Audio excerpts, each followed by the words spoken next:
everyone, welcome in today's class. So in today's class we are going to discuss about chemical changes. Okay, in previous class we have discussed about physical change, which we have discussed that physical change are generally temporary changes. These changes are reversible also, as we can reverse them. Okay, so physical changes are those changes which generally occur in physical properties of the substances. It means that if the physical properties changes, that we can say physical change takes place. Now in this topic we are going to discuss about the chemical changes. Okay, so first of all, the thing which we should learn, that is what is a chemical change.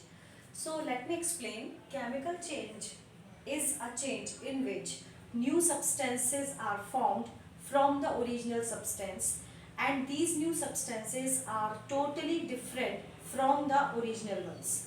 Okay, so we can define a chemical change in which new substances with entirely different chemical composition.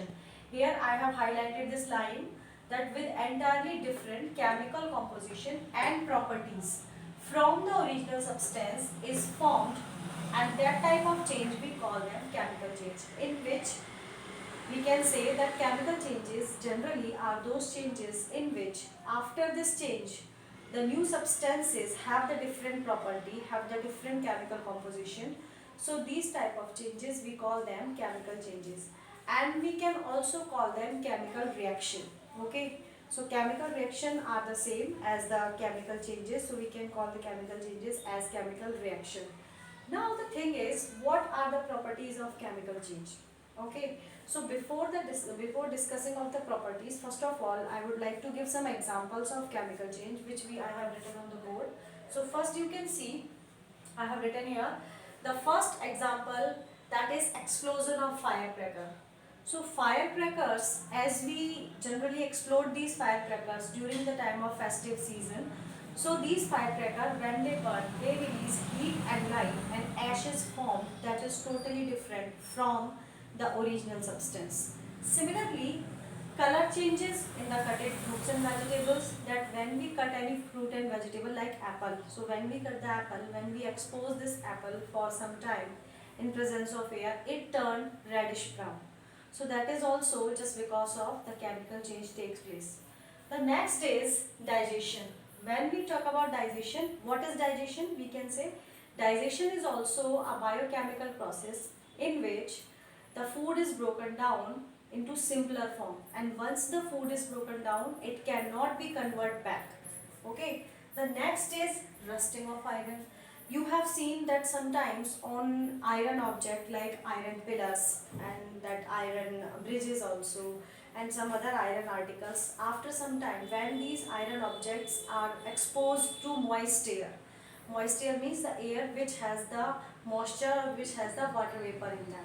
So when this type of iron items that exposed, that kept exposed in presence of moisture, in presence of air, a reddish brown flaky substance or powdery substance formed over the surface of the layer, that we call them rusting. So this is also a kind of chemical change in which the oxygen and water react with iron, okay, and then it forms rust. Similarly, germination of seed, planting, blooming of flowers, and all these things, these are the chemical changes. Cooking of food, this is a very common change which generally occur at home, that we prepare the food with the help of ingredients, with the help of raw material, and after the cooking, when the cooking is done, the cooked food again cannot be converted into raw material.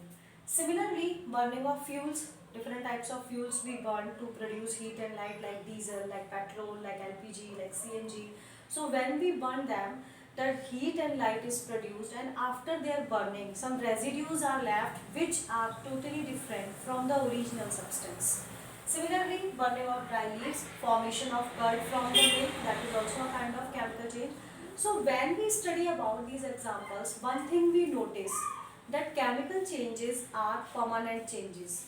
Once they done, these changes cannot be reversed back. So we can say chemical changes are totally irreversible change. These are permanent changes, and in these changes the chemical composition of the substance also change. Okay, so when we talk about these chemical change, so we, as I told you, that we can also call them chemical reaction. So this chemical reaction, we can express them briefly when we write them in the form of chemical equation. So any of the chemical reaction we can write in a short form or write in a brief description in the form of chemical equation. So when we write the chemical equation, here you can see that I have written one few chemical equation here, in which those substances which react with each other, these substances we call them reactant. And after the change occur, whatever the new products or whatever the new substances are formed, we call them product. So when we write any chemical equation, how do we write it? That with the help of the arrow, we show any chemical reaction. And from the left side or at the left side of the arrow, we write all the reactant. For example, you can see here, suppose A and B, these are two reactant. When they react with each other, they form a substance C. That substance C, it is totally different from A and B. Okay, in the same way, I have written one more example to make you understand that zinc, which is a kind of metal, when this zinc react with sulfuric acid. So this is the chemical symbol of sulfuric acid, H2SO4. So when the zinc react with sulfuric acid, it forms zinc sulfate and hydrogen gas is released. Okay, so once this zinc sulfate is formed, once this hydrogen gas is released after this reaction, it cannot be reversed back. Similarly, when the carbon react with oxygen, it forms carbon dioxide. When the hydrogen react with oxygen, it forms water molecules. So in this way, we can say that chemical changes are permanent changes in which the chemical composition changes, in which the new properties and the substances have the new properties, and all the things or physical and chemical properties of the substances change. Okay, so in next class we will study about in detail of chemical changes, and we will